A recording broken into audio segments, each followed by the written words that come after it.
Mais très clairement, ce qu'on se dit entre chercheurs, coachs, accompagnants qui bossent sur le sujet de l'atypisme et de la douance, c'est qu'on aurait tendance à tomber les premiers. Pour moi, le problème, il n'est pas dans l'addiction, et tu l'as utilisé, le mot qui m'a fait tiquer, qui est problématique chez nous, c'est les limites. Bonjour à tous, c'est Tolo et je suis le créateur de ce podcast destiné aux entrepreneurs, artistes, spirituels et dont l'objectif est de vous amener à vous reconnecter à ce que vous êtes réellement et de vous accompagner à incarner votre vraie nature.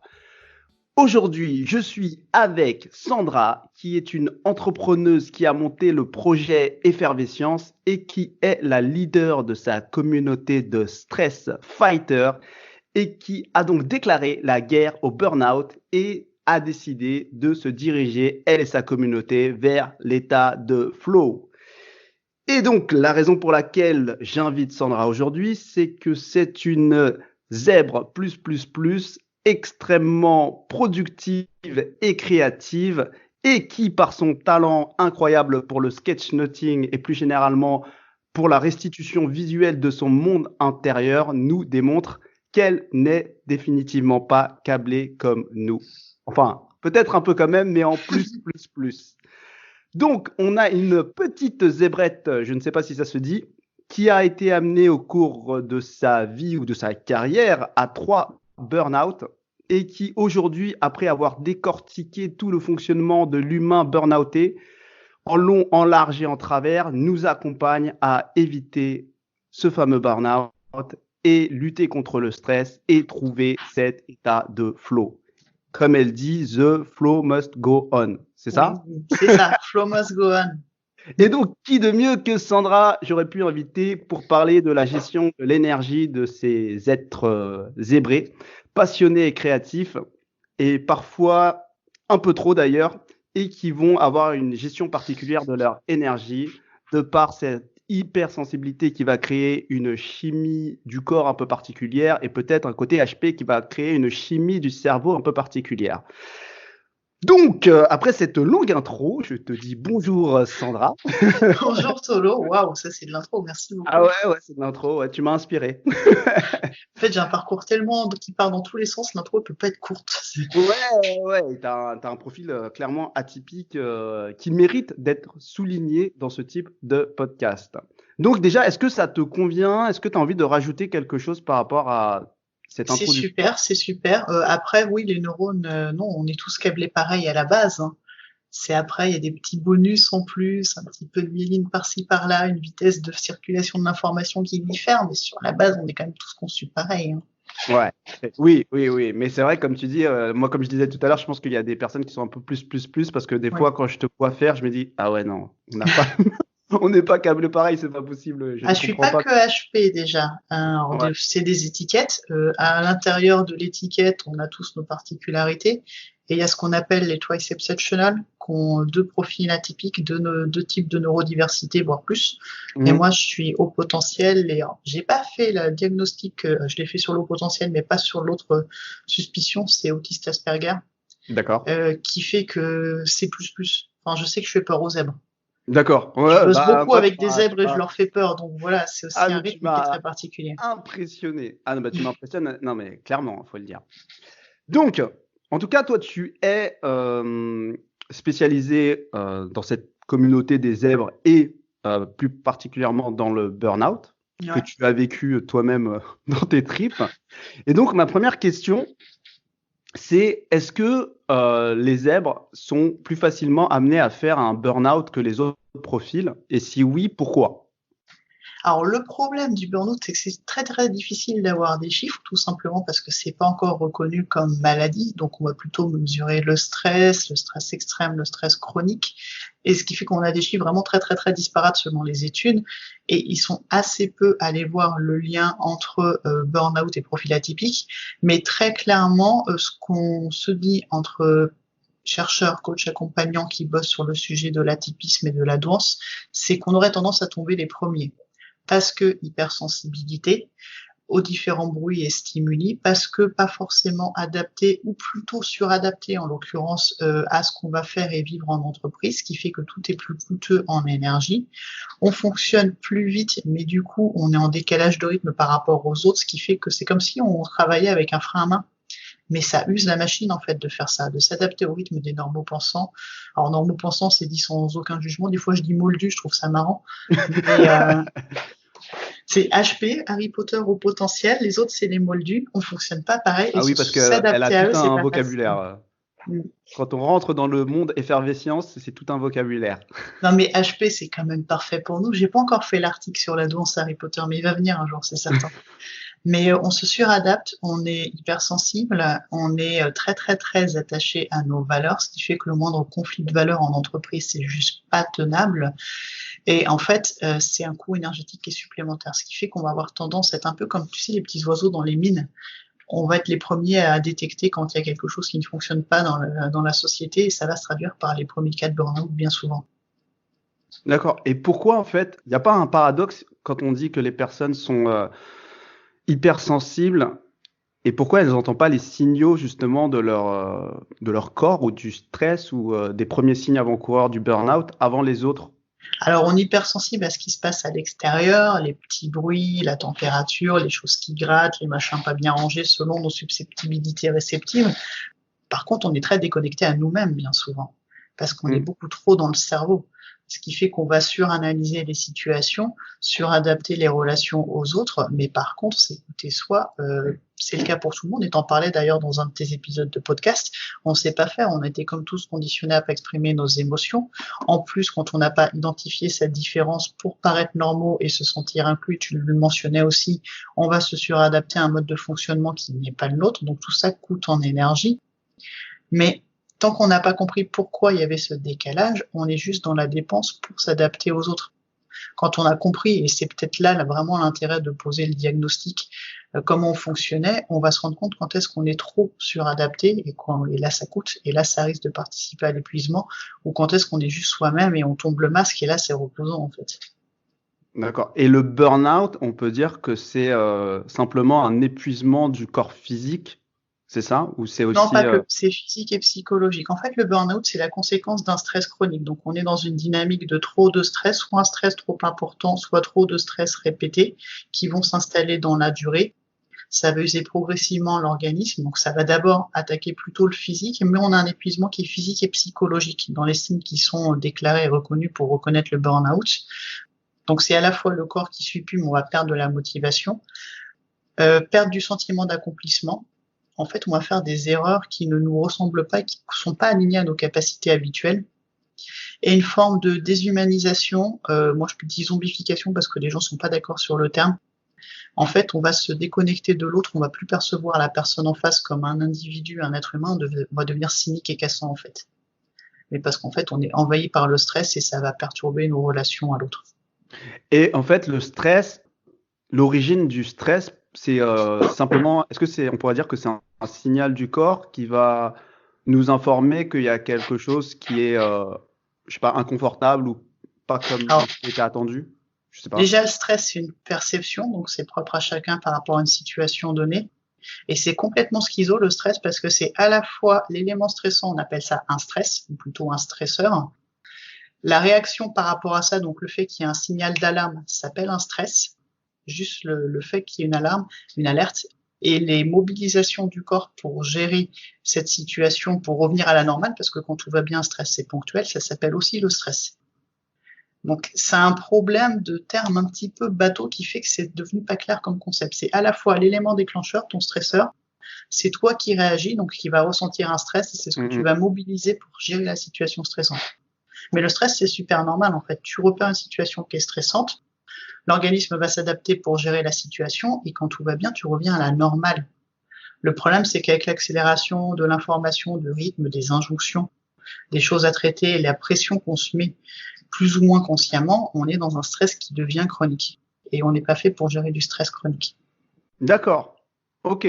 Et en fait, selon ton expérience, le zèbre, par rapport à cette surinformation et son hypersensibilité, il est plus sujet justement à l'accumulation de ces petits stress. Alors c'est paradoxal parce qu'on s'adapte beaucoup mieux que les autres. Ouais. On est beaucoup plus résilient, on va analyser une situation plus vite, donc on va plus vite voir les solutions possibles.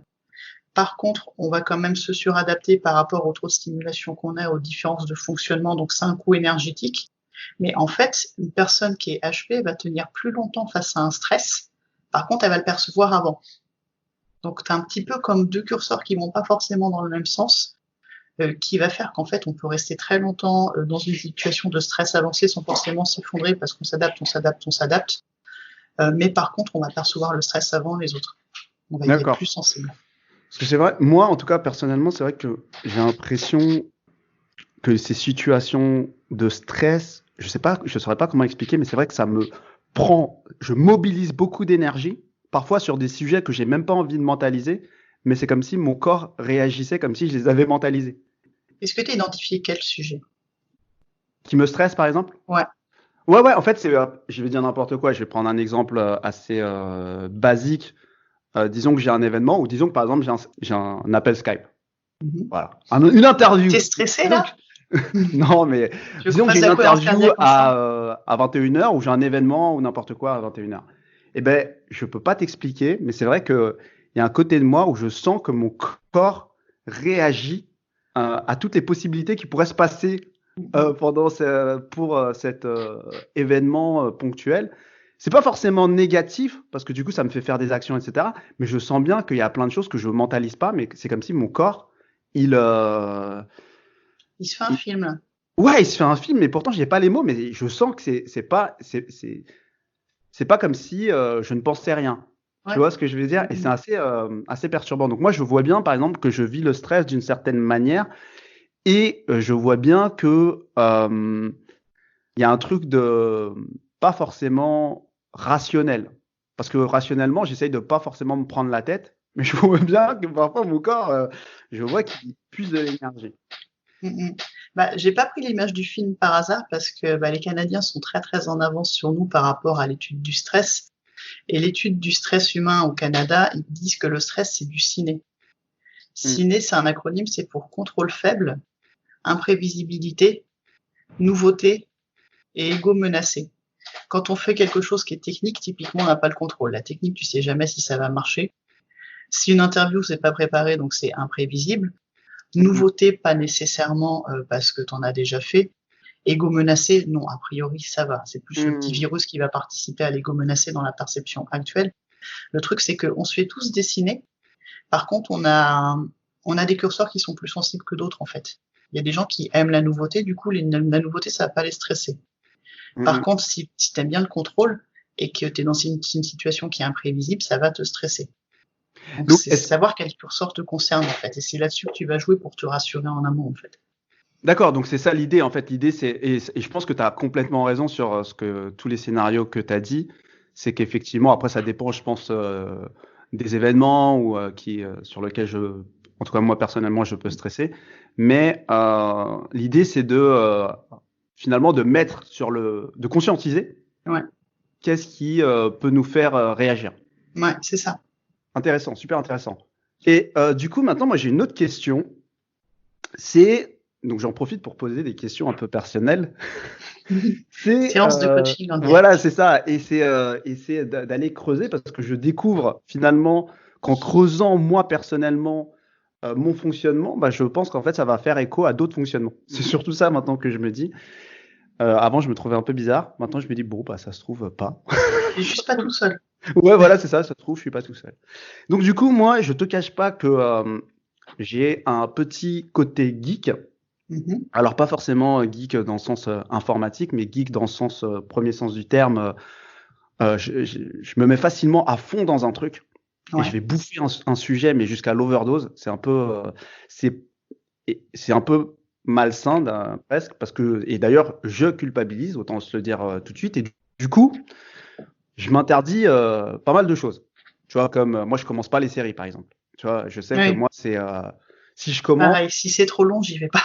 Ouais, c'est mort et je sais que quelque part, j'ai pas de limite. Donc moi, je peux rester accroché au truc parce que ça va nourrir quelque chose, je sais pas. Mais en tout cas, il y a une autre partie de moi qui a besoin de son temps. Donc je dis no way. Et plein de choses comme ça, un peu qui sont, on pourrait qualifier d'addictifs. La drogue, je t'en parle pas, je commence même pas, hein, parce que moi, c'est la fin. Et donc, il y a plein de choses que j'arrive à conscientiser. Du coup, je me tempère. Ça, Ouais. c'est la bonne chose, c'est que je me tempère, mais parfois, j'ai l'impression que je m'interdis des choses. Et je me Mhm. dis, et parce que peut-être, je me dis que je m'interdis des choses parce que je ne sais pas gérer finalement les choses, mon côté un peu extrême, on va dire ça comme ça. Et du coup, ma question, c'est, est-ce que la passion, c'est bien, Oui, tu vois, la ça c'est passion. sûr. Être addict, c'est moins bien. Est-ce que Ouais. du coup, ce côté addiction, c'est une caractéristique qu'on retrouve chez les zèbres ou pas? Pour moi, le problème, il n'est pas dans l'addiction, et tu l'as utilisé, le mot qui m'a fait tiquer, qui est problématique chez nous, c'est les limites. Hmm. C'est pas l'addiction, on est addict beaucoup à l'apprentissage et au fait d'aller au fond d'un sujet d'avoir plusieurs sujets parallèles. Là aussi, il va falloir modérer et étaler les projets dans le temps. Mais on aime comprendre, on aime apprendre, c'est facile pour nous et on le fait bien, on est câblé pour ça. Du coup, forcément, on va avoir tendance à y aller. Le problème, c'est vraiment de se limiter et d'étaler les projets pour pas être en surcharge mentale permanente. En ce moment, je bosse sur la surcharge mentale et le flow. Et le problème des profils atypiques, c'est que déjà de base, on a une surcharge mentale qui est intrinsèque parce qu'on capte plus d'informations par notre hypersensibilité. On la traite plus vite à l'intérieur, donc ça va partir en arborescence d'une info, on va avoir un popcorn d'informations. Donc Hmm. on génère notre propre surcharge mentale. Si en plus on multiplie les centres d'intérêt et l'idée n'est vraiment pas de les couper parce que ça nous nourrit, c'est super important, forcément on va finir par saturer. Donc ça va plus être dans une limite, dans une écologie de sa consommation pour avoir des temps sur des projets et des temps de repos, et notamment des temps de repos qui sont pas forcément dans le mental, mais plus dans le corps. Ce qui n'est pas Hmm. forcément quelque chose de très simple pour nous. Et c'est vraiment une notion de limite jusqu'à quand on va sur le projet. Et on est très fort, alors c'est plus dans l'approche multipotentielle que dans l'approche au potentiel qu'on dit ça. C'est Barbara Shore qui avait écrit un bouquin qui s'appelle Refuse to Choose. Et elle parle de la matrice Learn, Try, Teach, Live. Tu apprends quelque chose, tu es complètement à fond. Tu fais, tu expérimentes, tu explores le sujet. Souvent, tu vas être amené à le transmettre, donc tu vas faire teach. Ensuite, live, tu passes à autre chose. Et quand Hmm. tu prends tes projets comme des cycles, bah forcément, ça participe au cycle d'apprentissage et tu vas changer. Donc, un exercice que j'aime bien faire, que je fais pour moi, que je fais faire à mes clients, c'est prendre les projets du moment et les étaler sur 6 ans. Pareil, ça vient du bouquin de Barbara Sher. Et souvent, on se dit c'est trop loin, mais en fait, je trouve qu'il y a quelque chose de très déculpabilisant de se dire que ok, on aime faire plein de trucs, on les fait facilement, on arrive à les faire vite, mais on n'est pas obligé de les faire pour demain, en fait.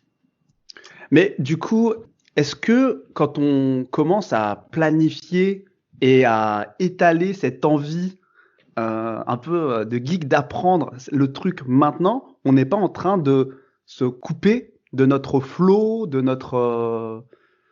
Après, ça va notre être le moment, inspiration? ouais, c'est pas faux. Ça va être dans le choix des éléments. C'est qu'est-ce que tu vas faire en priorité, pourquoi. Et là, ça va être vraiment être guidé par ça, te laisser guider par ce qui résonne pour toi. C'est moi, j'ai un plan à 6 ans, je lâche totalement prise dessus. Donc, c'est aussi un travail sur le lâcher prise, sur le fait de prendre conscience que de toute façon, tu auras jamais fait le tour des sujets qui t'intéressent à fond, ne serait-ce parce qu'ils continuent d'évoluer de leur côté. Mais par contre, je parle toujours du jeu dans mes articles, jeu JE, donc soit ses besoins, ses envies, et jeu JU, ce qui nous fait plaisir, et c'est mon filtre dans tout. Qu'est-ce que tu as envie de faire là maintenant? Et ça, ce sera ta priorité. Et on peut jongler facilement entre, mettons, 3 à 5 projets en parallèle en tant que profil HP.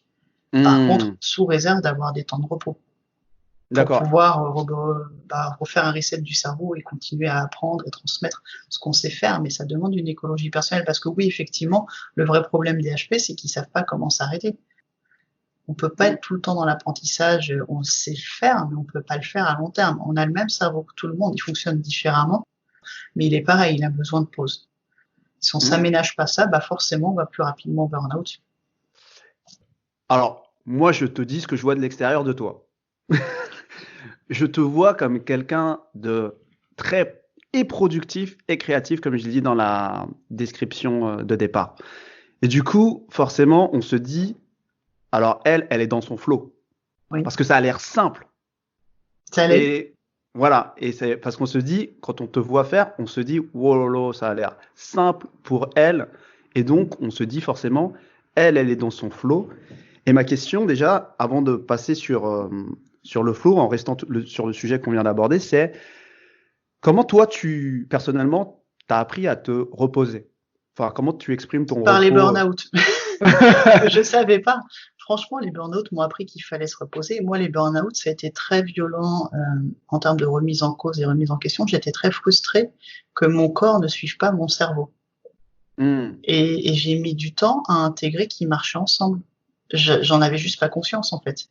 Il a fallu que j'aille du côté du coaching pour me dire, ah, mais il y a les limites. Il y a le fait que il faut apprendre à dire non. Parce que finalement, dès que je vois un truc, je vois que je peux le faire et que je le ferai plus vite que les autres, j'y vais.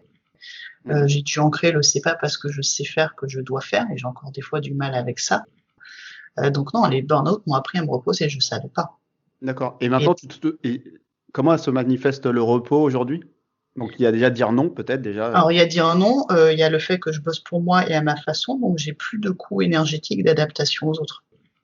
Ah, C'est l'inverse. C'est même pas que les autres s'adaptent à moi, c'est juste que j'ai un profil et une approche qui est super filtrante.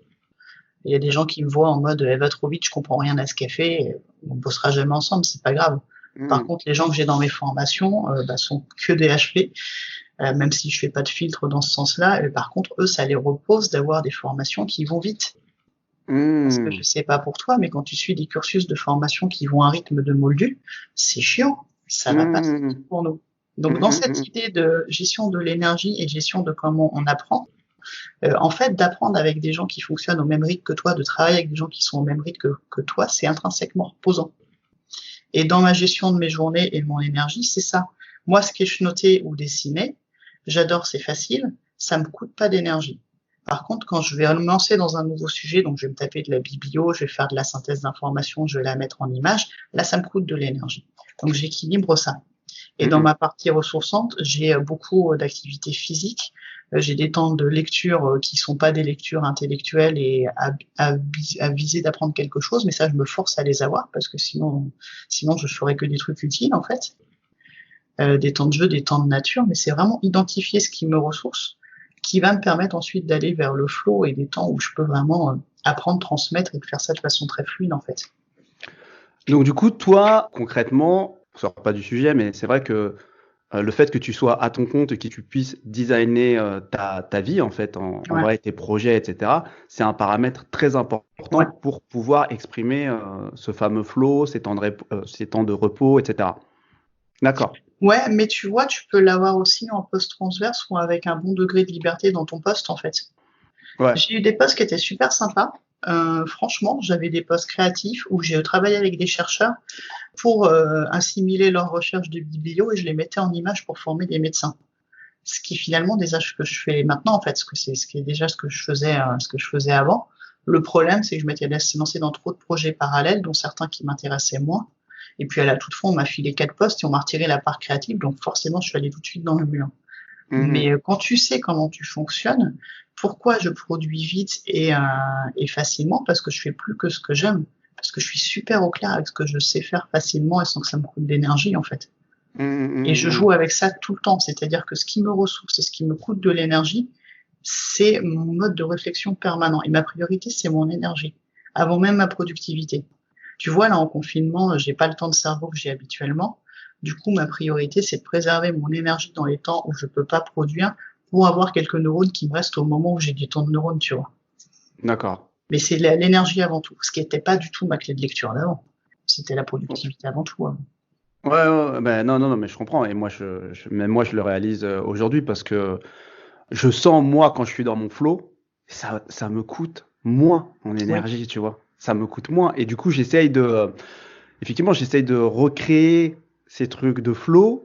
Alors, après, je sais pas, justement, je pense qu'on parlait juste avant hors antenne de type de flow. Moi, en tout cas, personnellement, je saurais pas dire exactement ce que c'est que le flow, mais des fois, je suis très inspiré dans la création de contenu et ça descend tac, tac, tac, tac, tac. Et d'autres fois, j'ai l'impression que je suis dans un autre type de flow. C'est moins inspiré, mais c'est comme si je suis rentré dans un tunnel de travail, tu vois. Et j'avais en tête la finalité, le bout, et Mhm. je fais après abstraction de tout, mais ça me coûte de l'énergie par contre. Tu vois, Bah, c'est exactement ça. C'est les travaux sur le flow ont montré exactement ce que tu décris. C'est super intéressant que tu l'exprimes comme ça. Parce qu'en fait, le flow, tu peux aider à l'initier en créant ce tunnel. Tu vas mettre cette autoroute de focus où tu vas retirer les distractions, tu vas faire quelque chose qui te motive, où tu sais où tu vas, et intrinsèquement, ça te motive, ça te fait plaisir. On parle d'activité autolélique qui génère du plaisir. Le Hmm. flow, c'est dans les trucs que tu aimes faire, sinon tu n'auras jamais le flow en vrai. Par contre, le moment où tu es dans le flow, tu bascules dans une zone de ton cerveau où en fait ça va chanter le préfrontal et ça va être inconscient. Le moment où tu es dans le flow, tu n'as pas conscience d'être dedans, juste y es. Ouais. Tu perds la notion du temps, tu avances, ça te coûte pas en énergie, au contraire, ça t'en redonne. Mais par contre, le moment où tu vas l'initier, celui-là, il est conscient. Par contre, c'est limité dans le temps. Tu peux pas vivre dans le flow en permanence. Dans la lecture du flow initial de Mihaly Csikszentmihalyi, si j'ai bien prononcé son nom parce qu'il n'est pas facile, pour lui, le flow, c'est un état. Par contre, il y a une autre lecture du flow qui est plus dans une dynamique de pleine conscience. Et puis, quand tu vas un peu sur le flow et dans une lecture plus large du flow, il l'amène aussi. C'est un état d'être, en fait. C'est l'état de s'adapter à ce qui est. Ce qui est plus dans le lâcher prise, dans l'accueil de ce qui arrive et de surfer sur la vague de la vie pour t'y adapter en permanence. Ce qui fait que tu n'as plus ces moments de friction, hein, de résistance ou de choses forcées qu'on peut faire quand tu es dans la productivité. Et Hmm. à partir de là, quand ça devient fluide, quand il n'y a plus ces moments de friction et de résistance, cette autoroute qui t'amène au flow, elle arrive plus facilement et les moments de flow sont plus fréquents. Hmm. Et toi, du coup, par rapport à ton ta lecture énergétique de comment tu organises tes journées, tu arrives à identifier quand tu es dans le flow Ouais, et tu acceptes de sortir du flow. Ou j'ai pas le choix. ouais. Je lâche prise sur le fait d'y arriver ou non. Par contre, je suis très très au clair avec ce qui m'y amène ou pas. Ce qui va varier déjà selon chacun. On a nos leviers qui nous amènent dans le flow, qui vont participer à notre concentration. On a nos ingrédients à chacun, qui vont être dans l'environnement, qui vont être dans les rituels que tu peux mettre en place autour. Le temps pour y aller, moi j'ai besoin de grandes plages de temps de concentration pour être dans le flow. Ce qui est un peu ma grosse frustration du confinement parce que j'ai pas ces grandes plages-là. Et puis, en fonction de ton état de fatigue, d'énergie du moment, en fait. Moi, je travaille avec ce qu'on appelle alors, la pleine confiance en langage moldu ou la théorie polyvagale, qui parle des 3 états de danger perçus qui vont correspondre aux états de stress perçus.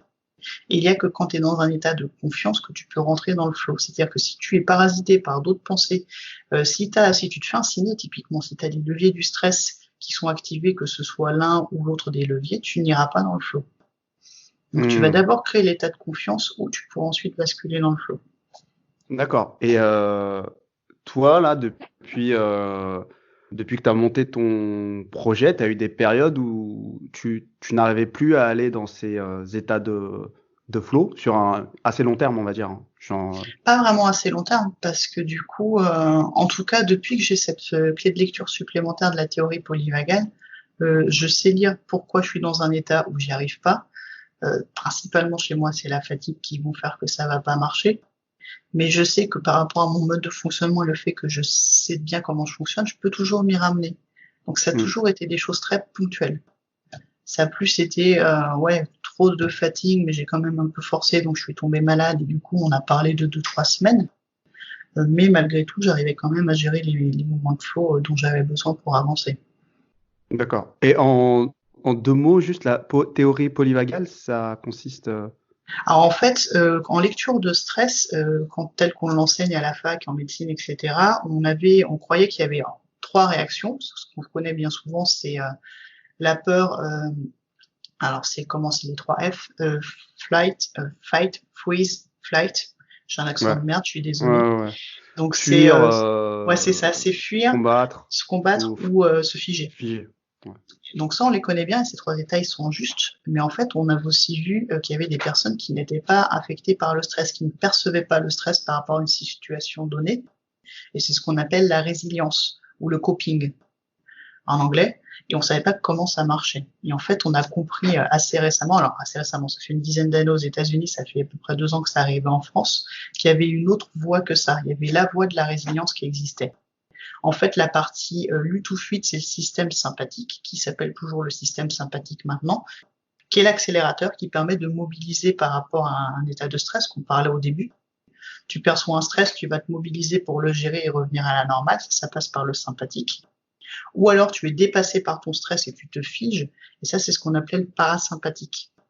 Le parasympathique passe par le nerf vague, et ce qu'on a découvert récemment, c'est que le nerf vague, il a deux branches. Il a la branche qui te fige, et il a la branche qui te met en confiance, où tu continues à t'adapter, quelle que soit la situation. Et c'est ça qu'on appelle la pleine confiance. Donc, dans les non-savants, celui qui te fiche, c'est le vagal dorsal, ou vagal ancien, ce qu'on appelait le parasympathique, et le système de la confiance, c'est le vagal ventral, qui est le système du lien à l'autre qui va te permettre d'être en connexion avec les gens.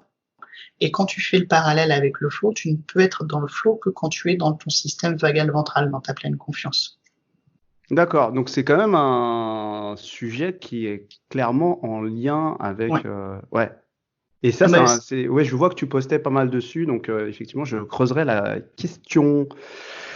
Bon, c'est pas mal tout ce qu'on a partagé déjà là, c'est très très très intéressant. Tu as réussi à nous suivre, c'est que tu fonctionnes comme nous. Voilà, c'est ça, c'est un filtre. Est-ce que tu fais partie des nôtres? Non, en tout cas, c'est super intéressant. Où est-ce qu'on peut te trouver, Sandra? Je l'ai dit un petit peu. Effervescience, effervescience.fr, et puis sur les réseaux, c'est Sandra Effervescience. Vous ne connaîtrez pas mon nom. C'est quoi ton actu du moment? J'ai sorti une formation sur l'écologie mentale où justement j'ai mis un bonus sur le flow. Comment la concentration et connaître les clés de concentration aider à amener au flow. Et sinon, j'ai une grosse formation sur la théorie polyvagale et les liens avec plein d'autres choses qui gravitent autour, donc notamment le stress, tout ce qui est message contraignant, conditionnement, tout ce qui est suradaptation, qui fait qu'on va être dans des états subis, travailler sur la quête de sens, et puis j'ouvre sur l'énergie et le flow justement dedans, et cette formation s'appelle Power. Alors, juste pour quand même les gens qui te connaissent pas, tu as la caractéristique quand même d'être très ludique et d'être aller très au fond des sujets. Oui. Enfin, ça va vite et ça va loin. Ouais. Et donc du coup, c'est non, je dis ça pour les personnes qui peuvent se dire ouh là là, c'est trop pour moi. Mais c'est possible que ce soit trop. Je parle pas à tout le monde et c'est vraiment ok. Je vais au fond du sujet, j'approfondis. Alors, la formation sur l'écologie mentale et mes petites formations reste quand même très accessible. Dans Power, par exemple, tu vois, j'ai la mission de la semaine, j'ai les outils de la semaine et j'ai un module d'approfondissement où j'explique au début où est-ce qu'on va aller et qui va regarder ou pas, en fait. Parce qu'en plus, j'ai des thérapeutes et des médecins dans mes formations parce qu'ils aiment bien le côté très scientifique. Donc, à chaque fois, je préviens de où est-ce qu'on va, qui peut me suivre ou pas. Yes. Bon, en tout cas, merci pour toutes ces informations, Sandra. Avec grand plaisir. Très sympathique, cet échange. Si ce sujet-là t'intéresse, n'hésite pas à aller sur les réseaux sociaux, enfin le site de Sandra. Si tu veux qu'on t'accompagne pour aller plus loin dans l'incarnation de ta mission et la reconnexion à ce que tu es réellement, n'hésite pas à nous suivre sur les réseaux sociaux, sur Entrepreneur Artist Spirituel. J'ai une équipe de coachs avec qui je travaille, avec qui on peut t'accompagner. Et si tu as des commentaires ou autre chose à laisser en dessous de ce podcast, je ne sais pas d'où tu l'écoutes, n'hésite pas à nous les notifier, à nous notifier que tu as aimé ce podcast. Et on te souhaite une bonne journée et à bientôt. À bientôt, prenez soin de vous.